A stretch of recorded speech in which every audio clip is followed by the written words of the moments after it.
네, 안녕하십니까. 음, 오늘은 김시습의 시를 좀 읽어보겠습니다. 제가 그 조선이나 고려나 그 우리 시 말이 좀 이상한데 그 전통 시에 대해 너무 소홀한 것 같은 느낌이 들어서 이제 우리 시를 좀 더 읽어보도록 하겠습니다. 어쨌든 김시습은 조선 초기의 시인이고 그래서 쭉 이어서 얘기를 하면 되겠네요. 김시습이 이제 다른 굉장히 좋은 시가 많은데 오늘은 이생규장전에 들어가 있는 시를 제가 선택을 했어요. 하나는 이게 이제 남자 여자가 이제 주고받는 시인데 처음에 거는 이제 여자 이생규장전의 여자가 최신여죠. 최신여가 이제 이렇게 던지는 시고 이제 그걸 받아서 이제 그 이생이 이제 시를 화답시를 쓰는 형식 두 가지를 갖고 왔는데 특히 이제 그 이생이 여자의 시를 받아서 이 답하는 시가 좀 야해요. 제가 지난번에 그 한시를 읽을 때 그 일반 사람들이 갖고 있는 한시에 대한 그 고리타분한 뻔한 그 선입견을 한번 깨고 싶다. 아니면 뭐 그거에 대해서 다르게 생각할 수 있는 방법을 한번 찾아봐야겠다고 말씀드린 적이 있는데 그 중에 하나가 이제 그 한시가 굉장히 모던하다는 것, 그리고 그 중에 또 하나가 이 한시가 생각보다 야하다는 거죠.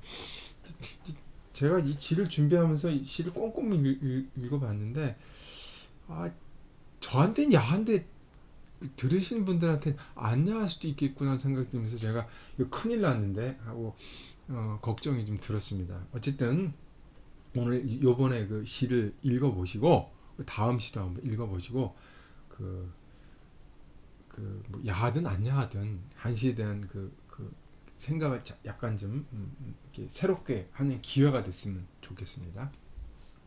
일단 읽고서 한번 보겠습니다. 공란 아파 부용지 지상화총 인공하라 향무 비비 춘융융 제출신사 가백절아 월전합 입구유 공만장조락 홍우라 풍교 청양 향습이하니 가녀 초답 춘향무라 라삼 경불 해당지하야 경기화간 숙앵무로다. 이생규장전이라는 건 이제 금오신화. 뭐 우리나라에서는 이걸 뭐 최초의 소설이라고 얘기하시는 분들도 있고 다른 분들은 뭐 다른 걸 들기 더 땡겨서 올리기도 하는데 요즘 말로 하면 이제 단편 소설집이죠. 단편 소설집 5편이 들어가 있는데 이제 그 중에 가장 유명한 게 이제 이생규장전이죠. 이생이라는 사람이 이제 담장을 엿본 이야기죠. 제목 자체가 되게 이제 그러니까, 그러니까 파격적이죠. 그 원래 이제 김시습은 조선 초기 사람이고 그래서 이제 그 뭐라 그러죠? 고려 시대의 유풍이 아직 강하게 남아있던 시대 사람이라 유교의 규정력이 그 후기처럼 강하진 않았어요. 그래서 이런 게 가능하다는 생각도 좀 해보긴 하는데, 그러니까 여기 장애를 담벼락이건 보통 집이 아니라 여자가 있는 규방의 담벼락이죠. 그러니까 그 유교식으로 얘기하면 남녀가 유별한 시대인데 남자가 여자의 처소를 엿본다는 것 자체가 이거 요즘 말로 하면 낚는 제목이란 말이에요.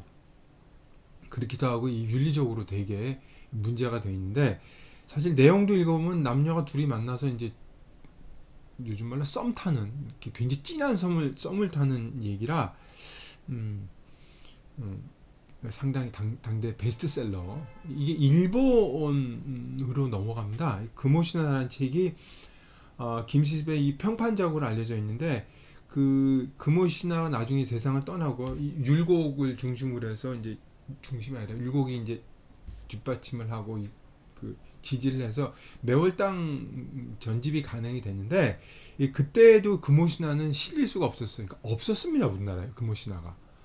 그러니까 임진왜란이 벌어져서 그랬는지 어쨌든 이 뭐죠? 이 금오신화는 일본으로 넘어갑니다. 일본 넘어갔고 우리나라에서는 금오신화 쓴 건 아는데 이 작품을 볼 수가 없어서 우암송실 같은 당대 최고 조선의 지식인이자 영향력 있는 사람도 이 금오신화 읽지 못했어요. 근데 이것이 일본에 가 있다 일본에서 엄청난 뭐랄까 인기 많이 읽었죠. 연애 얘기가 굉장히 재밌으니까 그래서 일본에서 많이 간행이 돼 있다가 우리나라 19세기 20세기 초에 일본에서 가져와서 일본에서 역수입돼서 간행을 했던 거죠. 그러니까 조선 이거 쓴 이후로 임진난 이후에는 이걸 금오신화를 본 사람이 조선에 없었다는 얘기예요. 그러니까 우리가 지금 이걸 읽고 있다는 건 굉장한 어떤 면에서 행운이죠. 이 김시습이란 분은 이게 최초의 소설가, 소설가라는 타이틀도 있고 시를 굉장히 잘 썼습니다. 어려서부터 신동이라는 얘기를 듣고 그랬는데 이제 통설에 의하면 이제 세조의 왕이 찬타를 듣고 이제 모든 세상을 등지고 머리 깎고 중이 되어서 이 전국을 헤매면서 시를 남기고 세상을 떠나고 그래서 이제 보통 방외인이라고 이제 얘기를 하는 게 참 어려운 말이죠. 이게 방외인. 방해라는 걸 일종의 체제, 그 사회의 시스템이죠.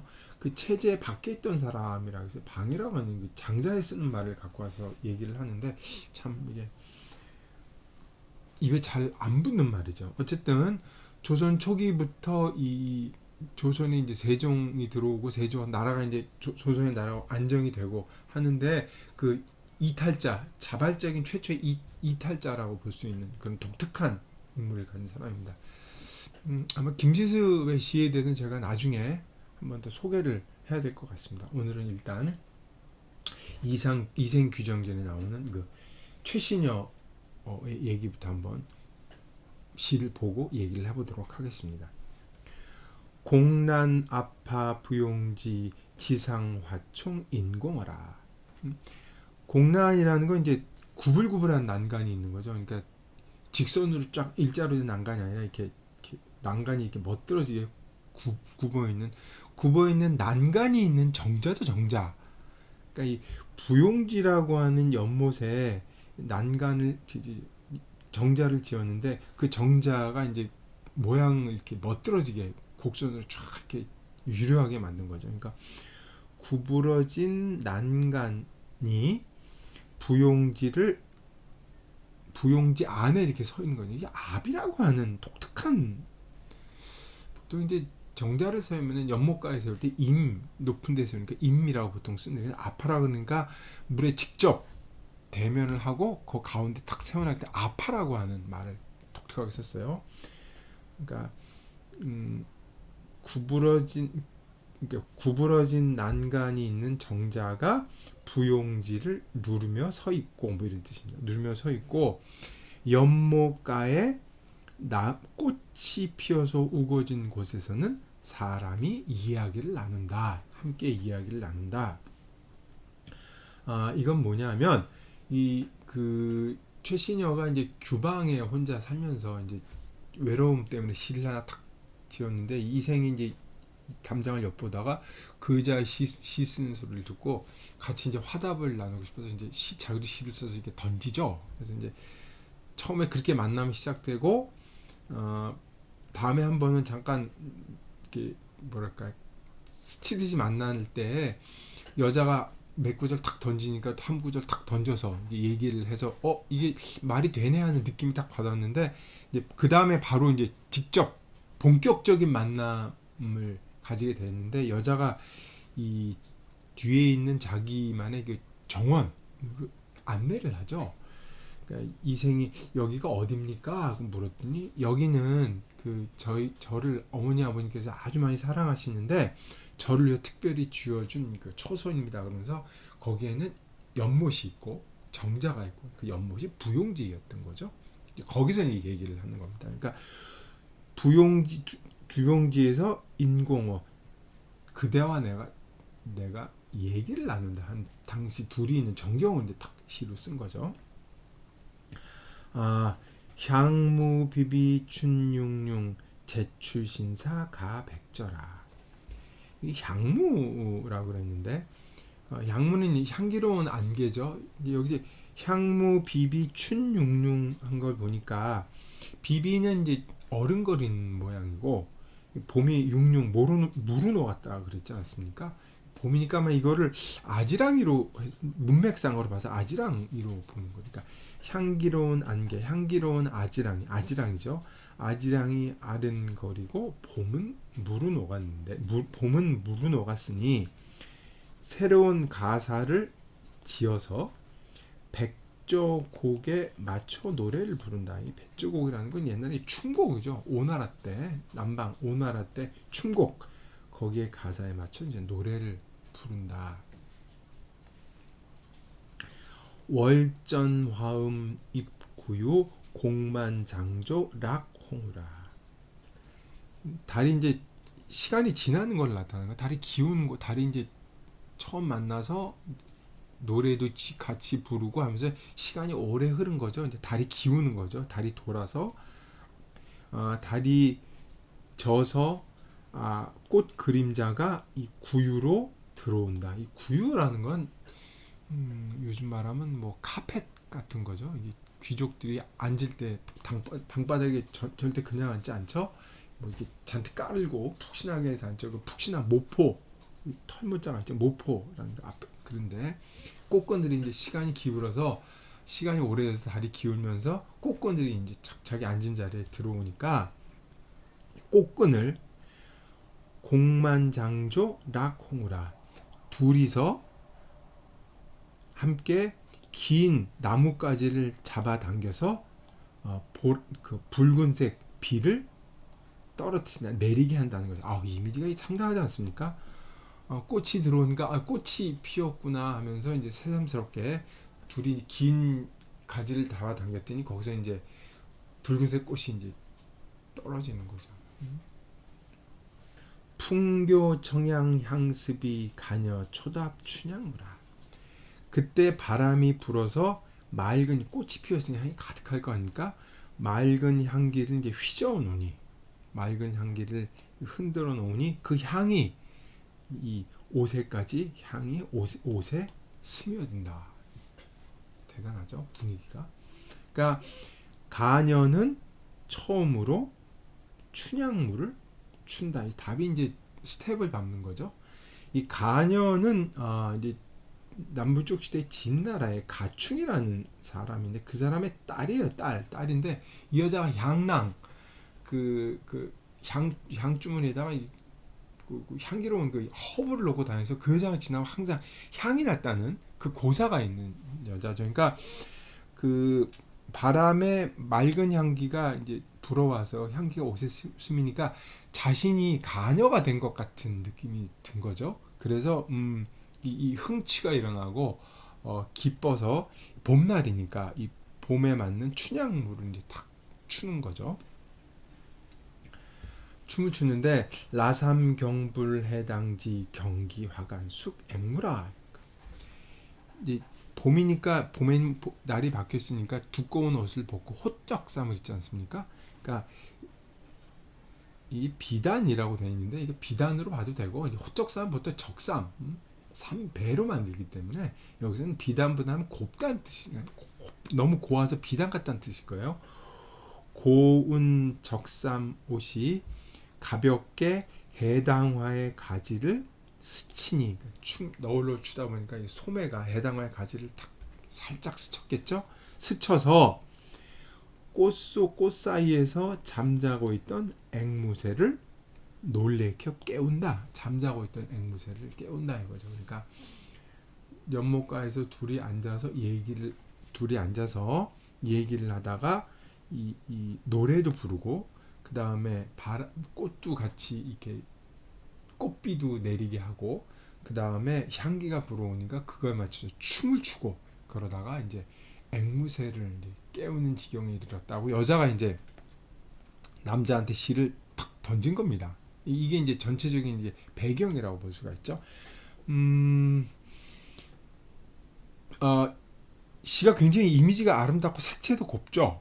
여자가 이제 남자한테 작업을 하는데 근데 이렇게 작업을 하는 거죠. 귀족들은 이렇게 고급스럽게 작업을 하는 거죠. 이렇게 실을 이렇게 탁 던졌는데 이 실을 받고 남자가 덥석 여자의 손을 잡으면 이건 분위기도 깨지고 여자가 아무 그러니까 실질적인 일이 일어나지 않습니다.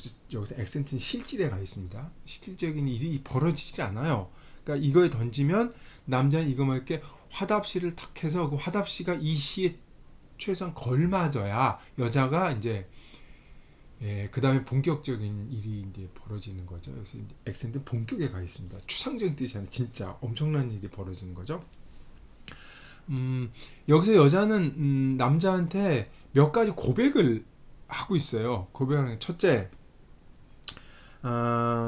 노래를 같이 이제 얹어서 부르는 거죠. 이것도 노래도 이제 막 난한 게 아니라 이제 새로 가사를 지어 부른다. 그러니까 이 시 전체가 이제 그거에 해당하는 거겠죠. 근데 여기서 보면 함께 나뭇가지를 끌어당긴다고 얘기를 했어요. 둘이 얘기를 하다가 둘이 나뭇가지를 서로 끌어당기는 데까지 간 거죠. 근데 여기서 손이 닿거나 그러면 안 됩니다. 여자는 진짜 여기서 지금 여자 그런 우리는 사이 그러니까 그 정도까지 가야 되지 않습니까? 그런 정도까지이지요라고 이제 약간 이제 트라이 하는 걸 보여주는 거예요. 함께 가지를 담겨서 꽃비가 내리게 하니까 분위기가 무르져졌는데 거기에 향기까지 오니까 여자 어떻게 합니까? 춤을 추는 거예요, 남자 앞에서. 근데 여기서 춤을 춘다 그럴 때 여자는 뭐라 그랬죠? 처음을 춘다 그러거든요. 제가 이생 당신한테 처음으로 춤을 춘다. 이런 행동 처음이에요. 그런단 말이에요. 근데 남자 이때는 섬세하게 접근해야지 와락 껴 이거는 안 되는 거죠. 근데 여기서 지금 처음이라 그랬고 이런 말을 하면서 얘기를 하는데 이 춤이라는 게 여기서 굉장히 중요한 모티브가 됩니다. 그 옛날에 그 사람들은 그 축제 때 그렇게 나가잖아요. 그러니까 사회적으로 그러니까 남녀가 이렇게 지금처럼 자유연애 시대가 아니기 때문에 남녀 자체가 이렇게 만날 수 있는 공간, 기회, 시간이 절대적으로 부족했습니다. 지금에 비해서. 그러니까 뭐 축제 때 탑돌이를 한다든가 아니면 특정한 행사가 있어서 그거를 의도적으로 마련을 해주죠. 그러면 그때 젊은 사람 주로 젊은 사람들이 나갑니다. 늙은이 거기 나가서 뭐 합니까? 다 이제 그런 기회가 오면 저 같은 사람은 물론 저는 나갑니다만은 젊은 사람 연애하는 거 보러 전 나가서 배우러 나가는 거고 저는 나가서 불교 행사 같은 거 탑돌이를 하다가 이게 눈이 맞으면 이제 바로 이제 일이 나는 거죠. 눈만 마주 사목 두 눈끼리 맞으면 사목 네 눈이 탁 마주치면 이제 바로 이제 일이 벌어지는 거죠. 남녀가 만날 기회가 없었기 때문에 그럴 기회를 이용하는 건데 특히 여자와 이제 만날 때는 탑돌이를 한다 그러면 단번에 그래서 몇 번 돌면서 서로 이제 신호를 보내고 사인을 하고 그러는 거죠. 그것처럼 그러니까 뭐 축제에 가면 주로 이제 음악이 있고 이렇게 요즘 젊은이들 디스코테크 가서 춤추고 만나지 않나요? 클럽 가서 그런 거죠. 춤을 춘다는 건 일종의 그러니까 가장 수준 높은 차원에서 남자한테 이 작업을 거는 거를 보여주는 거죠. 그러니까 그걸 모르는 남자면 이미 게임이 안 되는 거고 그러니까 딱 알아먹어야 거기에 대해서 이제 얘기를 하는 거죠. 그러니까 저는 지금 서방님을 자기 여자가 지금 자기 집까지 불러들였어요. 방 안에 아직 안 들어왔지만 침실로 들어가기 이전에 일정한 그 마지막 테스트를 해야 되는데 굉장히 중요하고 진지하고 어떤 면에서 굉장히 농도 깊은 작업을 하고 있는데 그 작업으로서 이제 춤을 전통적이 굉장히 뭐라 그럴까 그 오래된 겁니다. 그 옛날에 한나라 무제가 이제 막 외유를 하고 이제 밖에 시차를 하고 돌아오다가 자기 누나 집인가 에 들렸는데 누나가 그 술자리를 마련 동생이 갔으니까 집에서 술자리를 마련해 주는데 그 여자들을 춤을 몇 명을 추게 하죠. 그래서 한나라 그 한무자가 그 한 명한테 여자한테 꽂혀요. 춤추는 걸 보고 저 여자 괜찮다 그래서 이제 한무자가 그거를 이제 누나한테 알리죠. 그 공주한테 알리니까 공주가 이제 한 번 화장실에 간 사이에 이제 시중을 들게 해갖고 이제 거기서 일이 다 벌어지는 거 아닙니까? 그때 일이 벌어지는 게 중요한 거, 춤을 추면서 그 여자의 그 자태, 몸가짐, 움직임 이런 걸 다 보게 되는 거예요. 단순히 뭐 춤 이런 문제가 아니라 여기서 여자가 춤을 출 때 굉장히 공들여 묘사를 하죠. 꽃비를 내리게 하고 향이 자기 옷에 스미고 자기는 처음으로 춤을 추고 그리고 춤을 춤으로써 앵무새를 뭐 이렇게 허이 키우는 게 아니라 경불이야 그랬잖아. 가볍게 스치듯이 앵무새를 깨워서 그 분위기를 조장한다는 것까지 딱 넌지시 딱 던진 거죠. 고차원적인 작업을 딱 한 겁니다. 자, 이제 시가 한번 우리나라 말로 한번 어떻게 좀 만들어 보겠습니다. 공란 아파 부용지 지상화총 인공하라. 여기 이제 운자를 제가 이제 표시를 할 텐데 이 운자가 뒤에 그대로 이 이생이 받아서 이거 쓰는 겁니다. 공란 아파 부용지 지상화총 인공하라. 구분 난간 부용지를 누르며 서 있고 못과 꽃숲에 두 사람이 얘기를 나누네. 향무 비비 춘융융 제출신사 가백절아. 향품은 아지랑이 아른거리고 봄은 무르익어 새로 가사지어 백조곡에 얹어 부르니 월전 화음 입구유 공만장조락 홍우라. 달 기울어 꽃그림자 폭신한 자리에 들어오고 함께 긴 가지 끌어당겨 붉은 비 내리게 한다. 무자 무자 풍교 청향 향 습이 하니 가녀 초답 춘향무라. 바람이 맑은 향기 휘저 향이 옷에 스며 가녀가 처음 춘향물을 주어보네. 라삼 경불 해당지 경기화간 숙 앵무로다. 고운 호적삼 가벼이 해당화 가지를 스쳐 꽃사이 잠든 앵무새를 깨웠구나. 최신의 시입니다.